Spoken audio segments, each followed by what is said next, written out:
I am Mark Jones. I'm the author of the book, Where the ICC Has Failed. This is an excerpt from my book. As I watch with interest the 2002 World Cup soccer tournament and observe that South Korea made it to the semi-final.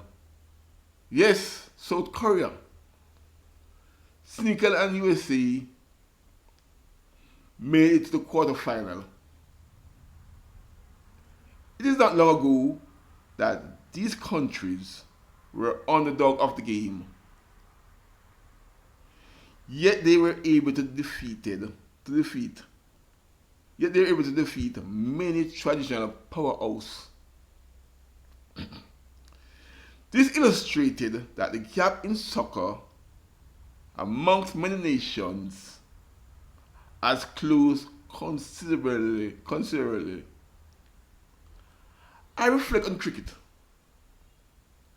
and the slow progress it has made and wonder if I ever live to see the likes of Malaysia, Hong Kong, Italy, France, Germany, or Denmark playing Test cricket.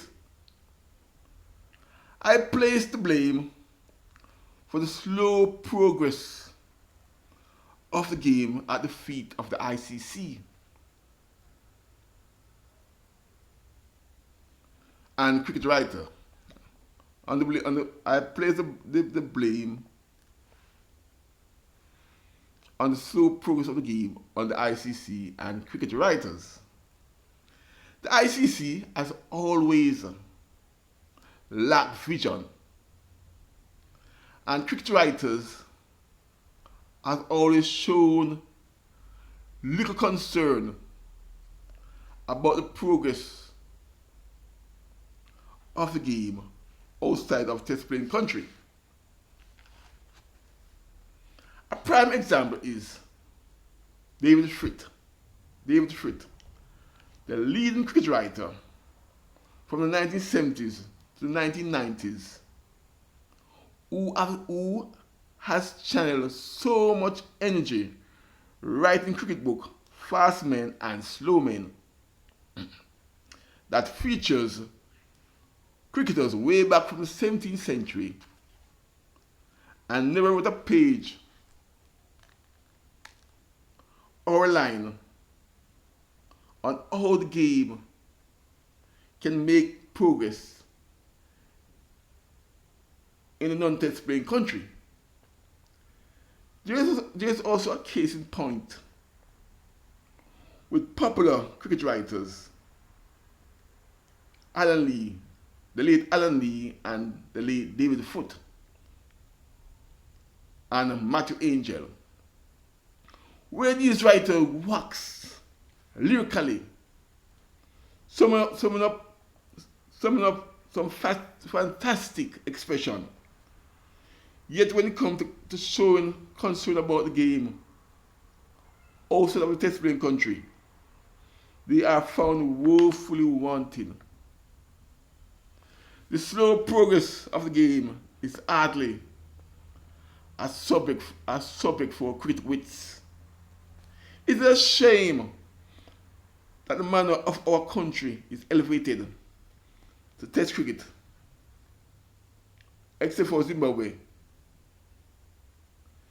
It's spotted in the 1920s, where a country is granted such without much exposure to the 4-day game or the 5-day game.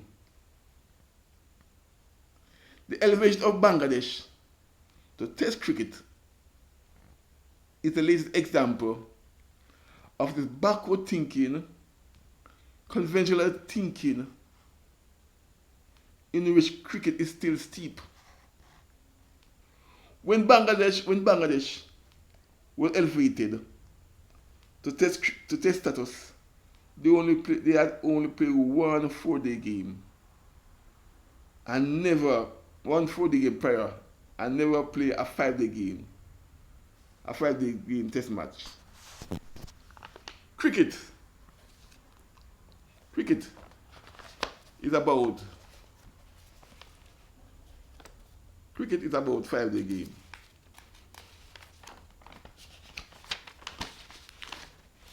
Test cricket is about 5-day game. Yet they're thrown in the outer layer of test cricket and expect to compete.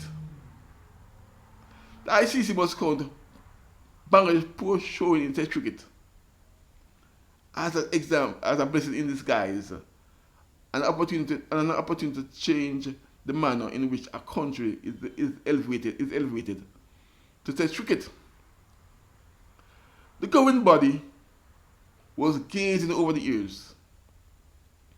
The proof of this assertion lies in the fact that soccer was started in the late 19th century and the World Cup football was first staged in 1930.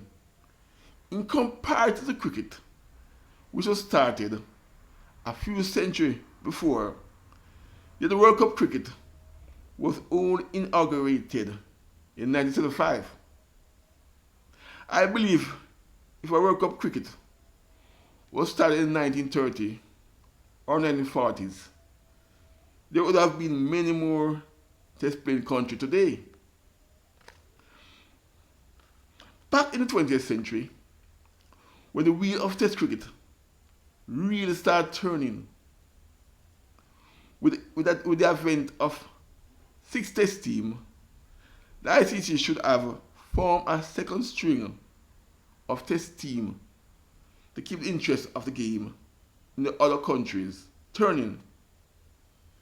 Israel has seen that there was a big gap which still exists between test playing countries and non-test playing countries. Even today, it is imperative that ICC embrace a second string of test playing countries. It's always intrigued me that cricket is one of the most individual of games. Yet it took years, it was a century, for a country to gain test status.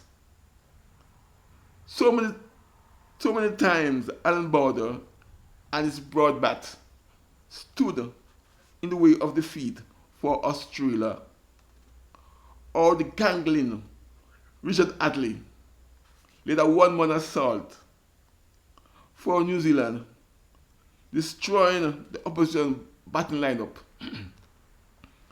and setting up victory for his team. Cricket cannot go on like this. Cricket cannot go on like this. Where every 30 years, only 3 countries are elevated to test cricket. The ICC body is either blind or turn a blind eye to the fact that there is a cynical view of world cricket. Over the last few years, Nepal has shown great passion for the game. It's not surprising that they have done so well in the Under-19 World Cup, even upstaging a few test playing countries. Sadly, based on how cricket is being run, it might take Nepal the next 40 years to become a test playing country. More than one generation. If there's a grooming system in place, they could take them 3 or 4 or 5 years.